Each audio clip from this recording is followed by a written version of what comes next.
Hello विद्यार्थियों, स्वागत है आपका तेजा क्लासेस पर। हम कल पढ़ रहे थे राज्यपाल के बारे में, तो हमने जो है राज्यपाल का एक पार्ट तो पूरा कर लिया है। आप दूसरे पार्ट पर नजर डालते हैं। साथियों, हमने आपको पिछले वीडियो में बताया था कि काफी इंपॉर्टेंट ये जो है टॉपिक रहने वाला है और यहाँ से क्वेश्चन भी लगातार एग्जाम्स में पूछ जाते हैं। और दोस्तों, हमने ऐसा जो है मैटर तैयार किया आपके लिए कि इनसे जो है बाहर जाने की संभावना दोस्तों कम ही लग रही है। और यहाँ से आप विश्वास कीजिए, यहाँ से आपको एग्जाम्स में जो है प्रश्न बनते हुए दिखाई दे सकते हैं और देंगे भी दोस्तों। तो यहाँ पर शुरुआत करते हैं। हम जो पहले हमने वीडियो कराया था उसके अगले पॉइंट की हम दोस्तों यहाँ पर बात करने वाले हैं। वीडियो के साथ आप बने रहेगा। यहाँ पर शुरुआत करते हैं अगले पॉइंट की। तो आप देख सकते हैं यहाँ पर है राज्यपाल की न्यायिक शक्तियां कौन कौन सी है, उनके बारे में हम यहाँ पर देखने वाले हैं। तो दोस्तों, आप देख सकते हैं यहाँ पर बात करेंगे आर्टिकल 161 के अनुसार। अब हम यहाँ पर अनुच्छेद 161 की बात करें तो इसमें क्या कह रहे हैं कि राज्यपाल किसी निर्दोष व्यक्ति के दंड को कम कर सकता है, स्थगित कर सकता है, बदल सकता है, क्षमा कर सकता है। तो दोस्तों, यहाँ पर ये महत्वपूर्ण बात है कि राज्यपाल जैसे कोई निर्दोष व्यक्ति कोर्ट के माध्यम से उसको सजा मिल गई, मान लो किसी व्यक्ति को, उसके बाद में उसको जो मान लो कि उम्र कैद की सजा मिल गई, तो उस सजा को जो है राज्यपाल के पास ऐसी शक्ति है, ऐसा अधिकार है कि वो उससे जो यानी कि उनको जो मिला है, सजा मिली है आजीवन की, उसको कम कर सकते हैं।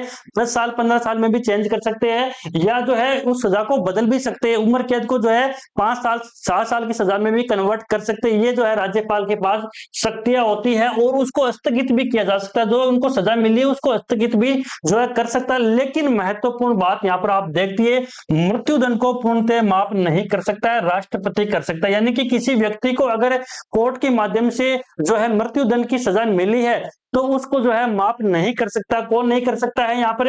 राज्यपाल नहीं कर सकता, लेकिन राष्ट्रपति के पास ऐसी शक्तियां होती है कि वो है उन्हें जो मृत्युदंड उनको मिला उसको माफ किया जा सकता है राष्ट्रपति के द्वारा। उसके बाद में हम अगले पॉइंट की यहाँ पर बात करने वाले हैं दोस्तों। राज्यपाल उच्च न्यायालय के परामर्श से राज्य में जिला न्यायाधीशों की नियुक्ति व पदोन्नति से संबंधित विषयों का निर्णय करता है। यानी कि जिला स्तर पर जो न्यायालय होते हैं, उच्च न्यायालय होते हैं, उनकी जो न्यायाधीशों की नियुक्ति कौन करता है? राज्यपाल ही करता है। कौन करता है? राज्यपाल करता है। और ये उच्च न्यायालय के जो न्यायाधीश होते हैं उनके परामर्श से ही करते हैं। उसके बाद में अगले पॉइंट की हम बात करेंगे।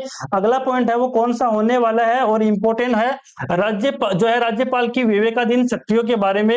विवेकाधीन जो शक्तियां उनके बारे में हम यहाँ पर देखने वाले हैं। तो यहाँ पर देखिए, आप राज्यपाल की बात करते हैं, यहाँ पर राज्यपाल की विवेकाधीन शक्तियों की। तो आप देखिए दोस्तों, यहाँ पर राज्यपाल की विवेकाधीन शक्तियां। तो यहां पर देखिए, भारतीय संविधान में राष्ट्रपति को किसी भी प्रकार की कोई स्वविवेकी शक्तियां प्रदान नहीं की गई है, जबकि राज्यपाल को संविधान में स्वविवेकी शक्तियां प्राप्त है। इन स्वविवेकी शक्तियों को न्यायालय में चुनौती नहीं दी जा सकती। यानी कि हमारे देश के राष्ट्रपति को स्वविवेकी शक्तियां प्रदान नहीं की गई, लेकिन राज्य के राज्यपाल को स्वविवेकी शक्तियां प्रदान की गई है। और उन्हें जो है कोर्ट में क्या कर सकते हैं? कोर्ट में हम चुनौती भी नहीं दे सकते। स्वविवेकी शक्ति अपनी जो है इच्छा के अनुसार भी अगर राज्य की कोई भलाई का कार्य हो तो वो कर सकते हैं इच्छा अनुसार, उन्हें कोर्ट में चुनौती नहीं दी जा सकती। ये भी इंपॉर्टेंट फैक्ट है। उसके बाद में हम दोस्तों साथियों आगे बात करने वाले हैं और महत्वपूर्ण यहाँ पर राज्यपाल के बारे में बात करने वाले हैं और एग्जाम की दृष्टि से जो है काफी महत्वपूर्ण साबित होने वाला है। वीडियो के साथ दोस्तों आप अंत तक बने रहिएगा ताकि आपको जो है ये फैक्ट याद हो जाए। उसके बाद में हम अगला पॉइंट पढ़ेंगे। अनुच्छेद 356 के अनुसार राज्यपाल को यह लगने पर कि राज्य में संवैधानिक तंत्र विफल हो चुका है, वह राष्ट्रपति से राष्ट्रपति शासन की मांग कर सकता है। यानी कि राज्यपाल को यह लगे कि भाई जो राज्य है उसमें जो व्यवस्था है वो अस्त व्यस्त हो चुकी है या बिगड़ चुकी है और संवैधानिक तंत्र भी विफल होता हुआ दिख रहा है, तो राष्ट्रपति से क्या कर सकता है? राज्यपाल ये मांग कर सकता है कि भाई आप जो है यहाँ पर राष्ट्रपति शासन लगा सकते हैं या लग जाएगा। उसके बाद में अगले पॉइंट की बात करते हैं। तो राजस्थान में अब तक 4 बार राष्ट्रपति शासन लग चुका है। काफी इंपॉर्टेंट फैक्ट यहाँ पर है और ये एग्जाम की दृष्टि से महत्वपूर्ण होने वाला है। तो यहाँ से प्रश्न आ सकता है कि अब तक राजस्थान में कितने राष्ट्रपति शासन लग चुके? तो 4 बार जो है राष्ट्रपति शासन लग चुके हैं और उसके बारे में देखेंगे अगले पॉइंट पर। तो आप यहाँ पर सबसे पहले आप देखेंगे कि राजस्थान के राज्यपाल एवं उनके कार्यकाल के बारे में देखेंगे कि राजस्थान में अब तक कितने जो है राज्यपाल हुए हैं और उनके कार्यकाल कब तक है, ये हम जो है चर्चा करने वाले हैं। उसके बाद में यहाँ पर आप देख सकते हैं दोस्तों तो यहाँ पर पढ़ेंगे कि श्री सवाई मान सिंह जो राज प्रमुख थे पहले, ये 23/3/1949 से 3/10/1956 तक रहे थे। और 1 नवंबर 1956 को आपको पता है, हमने बताया था कि जो राज प्रमुख का पद है वो समाप्त कर दिया गया था। उसके बाद में राज्यपाल का जो पद है वो सृजित हुआ था। कब हुआ था? 1 नवंबर 1956 के बाद में। तो यहाँ पर आप देख सकते हैं, यहाँ पर दूसरे पॉइंट की बात करें तो श्री गुरुमुख निहाल सिंह 1 नवंबर 1956 से 15/4/1962 तक क्या रहे थे? राज्यपाल रहे थे। और राजस्थान के प्रथम राज्यपाल कौन है? तो बताइए आप। श्री गुरुमुख निहाल सिंह। बहुत ही इंपॉर्टेंट फैक्ट है और याद करना आपको जरूरी है, क्योंकि यहाँ से क्वेश्चन आ सकता है कि राजस्थान का प्रथम राज्यपाल कौन है? तो गुरुमुख निहाल सिंह है। उसके बाद में यहाँ पर आप 3 नंबर पॉइंट की बात करें तो श्री संपूर्णानंद है। तो आप ये देख सकते हैं, यहाँ पर डेट लिखी है 1962 से 1967 तक ये रहे थे। उसके बाद में 4 पर बात करते हैं, श्री हुकुम सिंह थे। उसके बाद में 5 नंबर की बात करते तो श्री जगत नारायण, ये कार्यवाहक राज्यपाल थे। उसके बाद में 6 नंबर पॉइंट की बात करते हैं कि श्री जोगिंदर सिंह थे। और 7 नंबर पर देखते हैं तो श्री वेदपाल त्यागी कार्यवाहक थे। और 8 पर थे श्री रघुकुल तिलक। ये कब तक रहे थे? 1977 से 1981 तक राज्यपाल राजस्थान के रहे थे। उसके बाद में श्री के.डी. शर्मा कार्यवाहक रहे थे। उसके बाद में श्री ओ.पी. मेहरा और श्री पी.के. बनर्जी कार्यवाहक रहे थे। कौन से थे? 11वें। उसके बाद दोस्तों ये जो है, यहाँ से क्वेश्चन आने की संभावना वैसे कम रहती है, लेकिन एग्जामिनर जो है कुछ भी पूछ सकता है, हमें कुछ भी पता नहीं है, कभी भी कैसे क्वेश्चन भी दे सकता है, हमें सबको याद करना पड़ेगा। उसके बाद में दोस्तों हम आगे यहाँ पर देखते हैं, आप देख सकते हैं अगले की बात करते हैं पॉइंट की। तो यहाँ पर ये के.डी. शर्मा हो गए, ओ.पी. मेहरा हो गए, श्री पी.के. बनर्जी कार्यवाहक हो गए, डॉक्टर जो है पी. गुप्ता यहाँ पर कार्यवाहक थे। उसके बाद 13 नंबर बात करते तो श्री बसंतराव पाटिल थे, श्री जे.एस. वर्मा कार्यवाहक थे और श्री सुखदेव प्रसाद। ये कब तक थे? 88 से 89 तक रहे थे। और उसके बाद में हम आगे यहाँ पर बात करते हैं, तो आगे देखते हैं, अगले स्लाइड में देखते हैं और कौन कौन से राज्यपाल जो है राजस्थान के रहे थे। तो यहाँ से आपको जो है प्रश्न एग्जाम में मिल जाएगा, आपको बस याद करना है इन सबको। उसके बाद में 16 नंबर पर देखें तो यहाँ पर मिलाप चंद जैन कार्यवाहक थे। उसके बाद में श्री देवी प्रसाद चट्टोपाध्याय थे। 18वें नंबर की बात करें तो श्री स्वरूप सिंह राज्यपाल, ये गुजरात के राज्यपाल भी थे। और साथ में राज्य किसके थे? राजस्थान के राज्यपाल भी थे। तो ये याद करना है 1991 से 1992 तक। यहाँ से क्वेश्चन आ सकता है, एक साथ दो राज्य के राज्यपाल थे, ये कौन थे? स्वरूप सिंह। कहाँ के थे? गुजरात के और राजस्थान के। उसके बाद में 19वें नंबर पर पॉइंट पर तो है श्री एम चेन्ना रेड्डी, अतिरिक्त प्रभार इनको दिया गया था। उसके बाद में श्री दानिक लाल मंडल थे और राज्यपाल हरियाणा अतिरिक्त प्रभार। यहाँ दोस्तों यहाँ से भी आप देख सकते हैं, ये भी इंपॉर्टेंट फैक्ट है कि ये हरियाणा के भी थे और राजस्थान के राज्यपाल भी थे। कौन थे? दानिक लाल, श्री दानिक लाल मंडल। उसके बाद में आगे बात करते हैं, यहाँ पर श्री बलिराम भगत, श्री दरबार सिंह। उसके बाद में 23 नंबर पर है श्री एल टिब्रेवाल कार्यवाहक थे। उसके बाद में श्री अंशुमान सिंह थे और 25 नंबर पर थे श्री निर्मल चंद्र जैन थे। तो इस तरीके से ये जो है राज्यपाल है और राजस्थान के ये रहे हैं। उसके बाद में हम अगले पॉइंट की बात करते हैं, तो अगले आप देख सकते हैं यहाँ पर, ये देखिए आप। तो अगले पॉइंट की हम बात करते हैं, यहाँ पर श्री कैलाशपति मिश्र राज्यपाल गुजरात के। तो ये साथ में गुजरात के भी थे और राजस्थान के राज्यपाल भी थे। 2003 की बात करें 3 से 4 तक। उसके बाद में यहाँ पर श्री मदन लाल खुराना थे और साथ में इन्होंने जो त्याग पत्र दे दिया था, ये भी इंपॉर्टेंट है। त्याग पत्र पद पर रहते हुए उन्होंने त्याग पत्र दिया था। किसने दिया था? श्री मदन लाल खुराना ने जो है 2004 से, यानी कि 14/1/2004 से 1/11/2004 तक रहे थे और उन्होंने क्या किया? त्याग पत्र दिया। त्याग पत्र किसको देते हैं? राष्ट्रपति को। राज्यपाल अपना त्याग पत्र राष्ट्रपति को देता है। उसके बाद में आगे देखते हैं, यहाँ पर श्री टी.वी. राजेश्वर थे राज्यपाल यूपी के। तो ये यूपी के राज्यपाल भी थे और साथ में राजस्थान के राज्यपाल भी थे।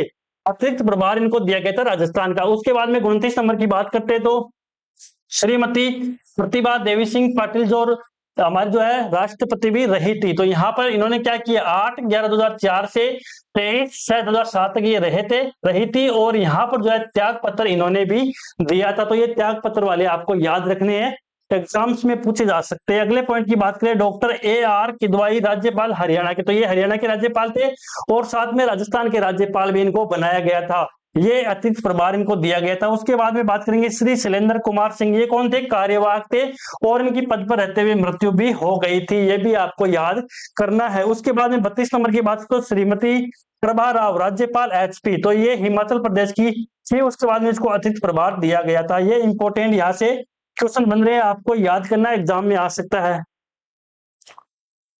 ये आपको ये बता दिया है, श्रीमती प्रभा राव कार्यवाहक थी, इनकी पद पर रहते हुए मृत्यु हो गई थी। उसके बाद में जो है अगले स्लाइड में देखते हैं, यहां पर आप दोस्तों देख सकते हैं साथियों, 34 नंबर पर श्री शिवराज पाटिल, राज्यपाल पंजाब के, तो ये पंजाब के राज्यपाल भी थे और साथ में राजस्थान का राज्यपाल भी इनको बनाया गया था। उसके बाद में अतिरिक्त प्रभार इनको दिया गया था। 35 नंबर पर श्रीमती मार्गरेट अल्वा, कार्यवाहक इनको बनाया गया था। श्री राम नायक, अतिरिक्त प्रभार इनको दिया गया था, 2014 में दे रखा था। उसके बाद में 37 नंबर पर श्री कल्याण सिंह को जो है राज्यपाल बनाया गया था। ये रहते 9/9/2014 से लेकर 8/9/2019 तक रहे थे, 5 साल इन्होंने अपना कार्यकाल पूरा किया। उसके बाद में 38 नंबर पर आए थे श्री कलराज मिश्र, ये जो है लगातार 2023 तक रहे, 24 तक रहे थे। उसके बाद में दोस्तों जो नए राज्यपाल अब वर्तमान में राजस्थान के राज्यपाल है, आप देख सकते हैं यहाँ पर, ये 31 जुलाई 2024 को बने थे। कौन बने थे? हरिबाऊ। कौन बने थे? ये आपको नाम याद रखना है, हरिबाऊ किशन राव वागड़े, ये आपको नाम याद रखना है। वर्तमान में राजस्थान के राज्यपाल कौन है, ये आपको याद रखना है, कौन है? हरिबाऊ किशन राव वागड़े। 31 जुलाई 2024 को यहां पर देख सकते हैं, 31 जुलाई 2024 को ये नियुक्त किए गए थे राज्यपाल राजस्थान के। तो वर्तमान में कौन है? हरिबाऊ किशन राव वागड़े, 31 जुलाई 2024 को ये नियुक्त हुए थे। तो इस तरीके से ये इंपॉर्टेंट फैक्ट बनता है, वर्तमान में यहाँ से क्वेश्चन आ सकता है करंट जीके के हिसाब से। उसके बाद में हम अगले पॉइंट की यहाँ पर बात करने वाले हैं, आप देख सकते हैं। और दोस्तों ये इंपॉर्टेंट आपके लिए साबित होने वाला है, यहाँ से क्वेश्चन निश्चित रूप से एग्जाम में पूछा जाएगा, यहाँ से क्वेश्चन जो है आपके बाहर नहीं जाने वाला है, आप इतना यकीन रखिए। उसके बाद में राज्यपाल राज्य के विश्वविद्यालयों का कुलाधिपति होता है, वह राज्य के विश्वविद्यालयों के कुलपतियों की नियुक्ति करता है, ये हमने देख लिया था।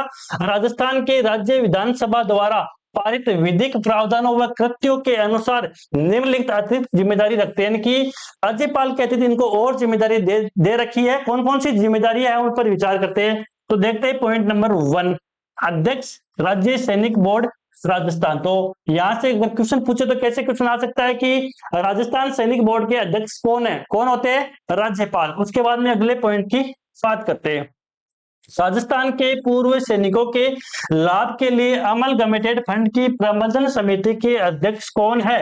राज्यपाल। तो ये इंपॉर्टेंट यहाँ से बनता है, एग्जाम में आ सकता है, ये आपको याद करना है, इंपॉर्टेंट फैक्ट है दोस्तों, यहाँ से क्वेश्चन आ सकता है। अमलगमेटेड फंड की प्रबंधन समिति के अध्यक्ष कौन है? कौन होता है? तो राज्यपाल होता है। कौन होता है? राज्यपाल। बार बार आपको याद करना है, ये इंपॉर्टेंट टॉपिक है। अमलगमेटेड फंड इंपॉर्टेंट पॉइंट है कि प्रबंधन समिति के अध्यक्ष कौन होते हैं? राज्यपाल होते हैं। उसके बाद में अगले पॉइंट की बात करते हैं, अध्यक्ष पश्चिमी क्षेत्र सांस्कृतिक केंद्र उदयपुर के। तो यहाँ पर प्रश्न आ सकता है कि पश्चिमी क्षेत्र सांस्कृतिक केंद्र उदयपुर के अध्यक्ष कौन है या कौन होते हैं? तो राज्यपाल। उसके बाद में अगले पॉइंट की बात करते हैं, संरक्षक स्काउट और गाइड राजस्थान के अध्यक्ष है। उसके बाद में यहाँ पर अध्यक्ष भारतीय red cross society Rajasthan state branch के अध्यक्ष है। उसके बाद में राजस्थान के विश्वविद्यालयों का कुलपति या कुलाधिपति होता है और कुलपतियों की नियुक्ति कौन करता है? राज्यपाल ही करता है। ये आपको इंपॉर्टेंट फैक्ट है, आपको यहाँ पर याद करने हैं। उसके बाद दोस्तों आगे हम यहाँ पर बात करें तो आप देख सकते हैं यहाँ पर कि राजस्थान और यूपी के राज्यपाल राम नाईक ने राज्य में प्रोटोकॉल की वर्तमान व्यवस्था में संशोधित किया है। राज्यपाल सचिवालय से 26 अगस्त 2014 को जारी आदेशों के अनुसार राज्य समारोह महानुभावों से होने वाले परस्पर वार्तालाप और शासकीय टिप्पणियों में हिज एक्सीलेंसी यानी कि महामहिम शब्द का प्रयोग नहीं किया जाएगा, केवल माननीय शब्द का प्रयोग राज्यपाल के लिए किया जाने वाला है, यानी कि महामहिम शब्द का प्रयोग नहीं किया जाएगा। कब से? 26 अगस्त 2014 से ये निर्णय लिया गया था। राजस्थान और यूपी के राज्यपाल राम नाईक ने राज्य में प्रोटोकॉल की वर्तमान व्यवस्था में संशोधन किया था और इस दिन से जो है महामहिम शब्द का प्रयोग नहीं किया जाएगा, ये जो है तय किया गया था। तो ये इंपॉर्टेंट फैक्ट है दोस्तों, हमने आपको बताए थे। एग्जाम की दृष्टि से जो है काफी महत्वपूर्ण होने वाले हैं और यहाँ से एग्जाम में क्वेश्चन निश्चित रूप से बनने वाले हैं। बस आपको क्या करना है, इन सबको याद करना है, इंपॉर्टेंट फैक्ट को।